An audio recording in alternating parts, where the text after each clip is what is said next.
आप खैरियत से हैं। Second class chapter number 7 vectors हम पढ़ रहे हैं। आज का जो लेक्चर होगा वो क्रॉस प्रोडक्ट के रिलेटेड होगा।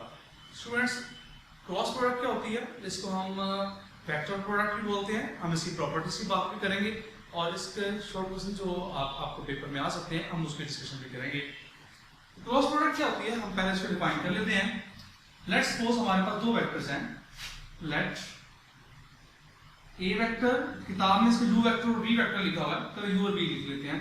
Late u and v are two vectors, then their cross product is written as u vector cross v vector। ठीक है, उसको u vector cross v vector लिखा जाएगा और डिफाइन किस तरह से किया जाएगा? and defined as u vector cross v vector equals to, किससे को होगा? ये होगा u वेक्टर का मैग्नीट्यूड, v वेक्टर का मैग्नीट्यूड और साथ में sine of theta. u vector का मैग्नीट्यूड, फिर आता है v वेक्टर का मैग्नीट्यूड और साथ में साइन ऑफ थीटा और इन सब के साथ आएगा n cap. What is n cap here? n cap is actually the unit vector. Unit vector क्या होता है? डायरेक्शन के लिए। देखिए, जब हम क्रॉस प्रोडक्ट की डेफिनेशन करते हैं, डिफाइन करते हैं क्रॉस प्रोडक्ट को, तो हम कहते हैं कि दो वेक्टर्स का ऐसा प्रोडक्ट जिससे आंसर जो है वो वेक्टर क्वांटिटी आता है, उसको हम वेक्टर प्रोडक्ट का नाम देते हैं। देखिए, ये जो u का मैग्नीट्यूड है, v का मैग्नीट्यूड है, साइन ऑफ थीटा, ये टोटली जो है ये मैग्नीट्यूड है। और वेक्टर्स के लिए दो चीजें चाहिए होती हैं, एक इसका मैग्नीट्यूड और इसका डायरेक्शन। ये मैग्नीट्यूड है तो ये क्या हो जाएगी? डायरेक्शन। तो इस तरह से आप इसको डिफाइन इस तरह से भी कर सकते हैं, when the product of two vectors is a vector quantity then it is called vector product. लेकिन उसको हम निकालते कैसे हैं, हम मैथमेटिकली कैसे डिफाइन करते हैं, वो इस तरह से डिफाइन करते हैं। वेयर यहां पर हम एन कैप को भी कहते हैं, वेयर यहां पर दो चीजें यूज हुई हैं, एक थीटा और एक n cap. Where theta is the angle between u vector and v vector and n cap is the unit vector. Unit vector है तो इसका मतलब इस्तेमाल होता है डायरेक्शन के लिए।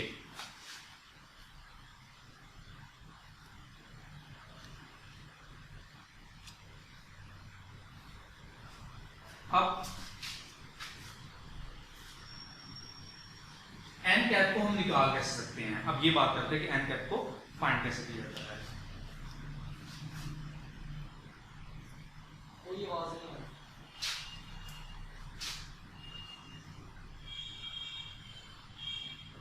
स्टूडेंट्स, हम बात करते हैं कि ये थीटा एंगल कैसे निकाला जाता है। तो पहले बात कर लेते हैं थीटा एंगल से पहले हम बात कर लेते हैं कि डायरेक्शन कैसे फाइंड की जाती है दो वेक्टर्स की। N cap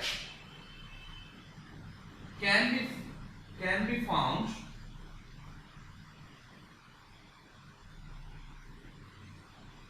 by using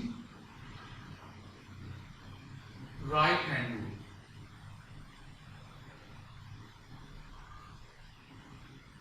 right hand rule को हम यूज करते हुए हम फाइंड कर सकते हैं एन कैप को। राइट हैंड रूल क्या है और एन कैप क्यों जरूरी है फाइंड करना?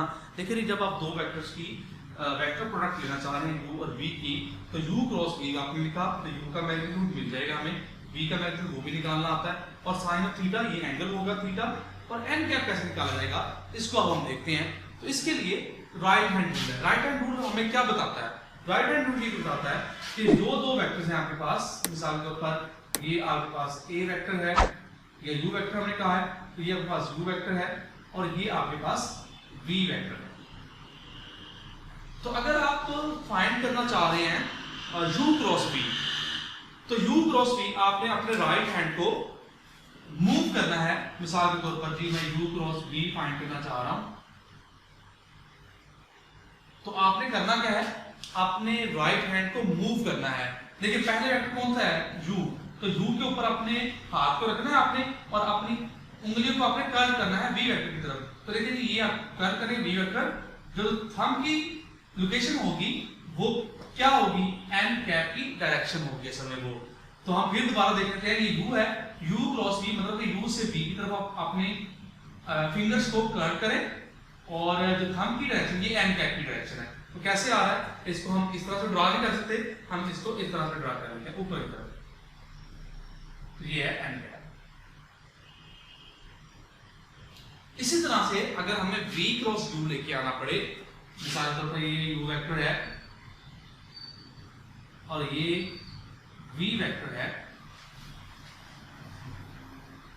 आप v क्रॉस u कैसे फाइंड करेंगे, आप v से, आप देखिए अपने हाथ को आप v के ऊपर रखेंगे और उंगली कर्ल करेंगे किसकी तरफ, u की तरफ, क्योंकि आप v क्रॉस u फाइंड करना चाह रहे हैं।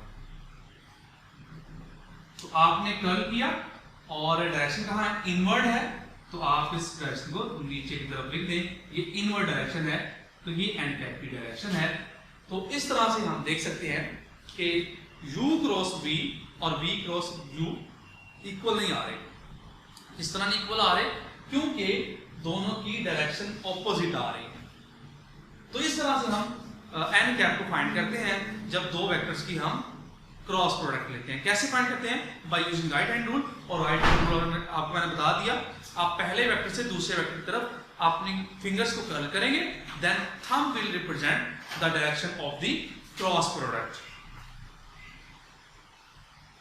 उसके बाद है जी एंगल कैसे निकालते हैं दो वेक्टर्स के दरमियान, angle between two vectors, angle between two vectors, दो वेक्टर्स के दरमियान आप एंगल कैसे निकालेंगे, मतलब थीटा कैसे निकालेंगे।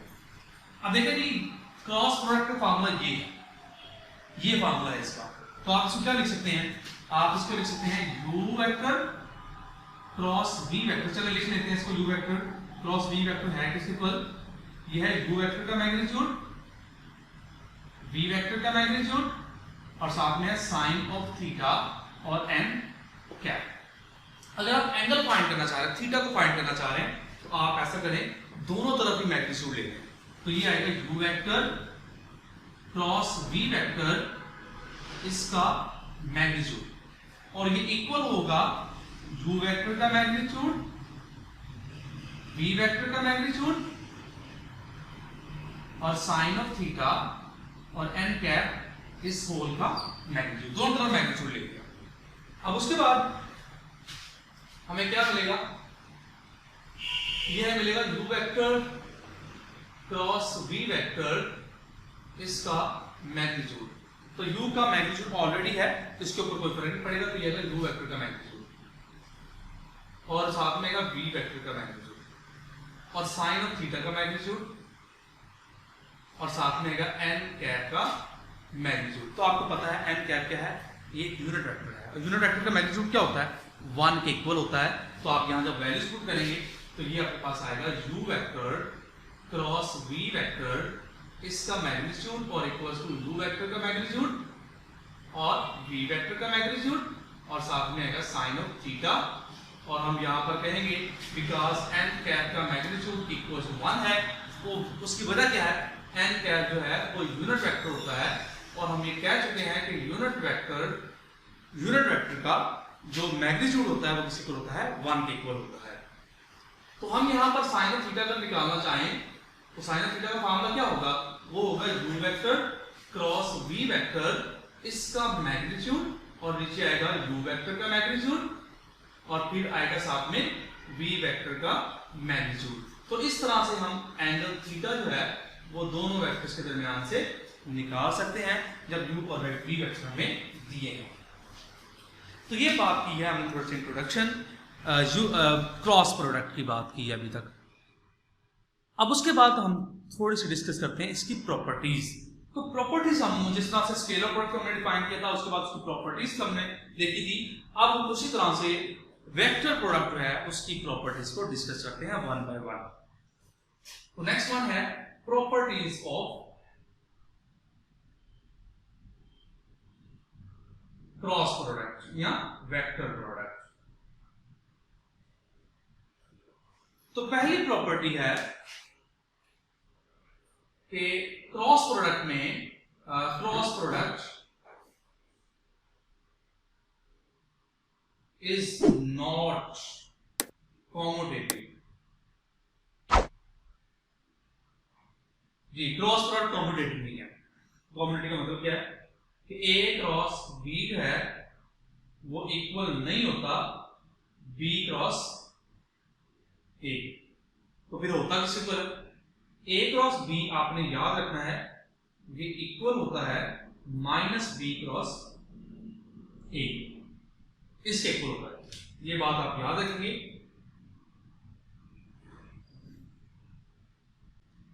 Second property, cross product of two parallel vectors is null vector। और दूसरे अल्फाज में आप ये भी कह सकते हैं कि दो वेक्टर्स अगर पैरेलल हैं तो उनकी क्रॉस प्रोडक्ट क्या आती है? जीरो आती है। वैसे तो जीरो वेक्टर, क्योंकि वेक्टर आंसर आता है क्रॉस प्रोडक्ट का, तो जीरो वेक्टर। तो लेकिन हम आसान से वर्डिंग में करते हैं कि दो वेक्टर्स अगर पैरेलल होंगे तो उसका आंसर क्या आएगा? जीरो आएगा। तो that is if a vector and b vector, तो यू और बी लिख रहे हैं तो यू और बी लिख लेते हैं। If u vector and b vector are parallel, that is जी पैरेलल। यहां पर हम लिख सकते हैं पैरेलल और एंटी पैरेलल भी लिख सकते हैं। Anti parallel, anti parallel, anti parallel क्या होता है? डिफरेंट डायरेक्शन में। जब पैरेलल होगा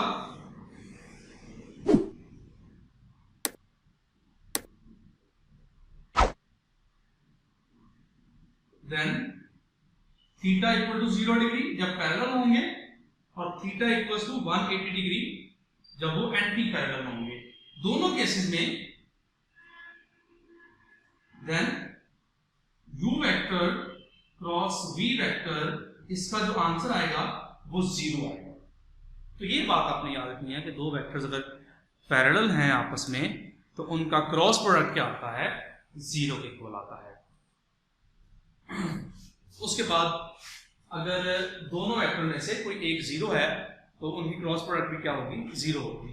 तो थर्ड प्रॉपर्टी में हम ये कहते हैं इफ u वेक्टर और v वेक्टर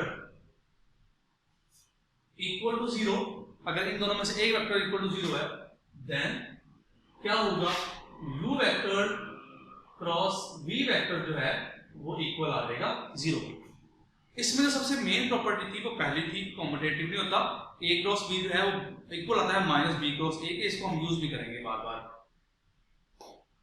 ये फोर्थ प्रॉपर्टी है। उसके बाद एक और प्रॉपर्टी है, इसकी हम ये भी देख लेते हैं कि फोर्थ प्रॉपर्टी, अगर हमारे पास तीन वेक्टर्स हैं, fourth property if u vector, v vector and w vector are three vectors,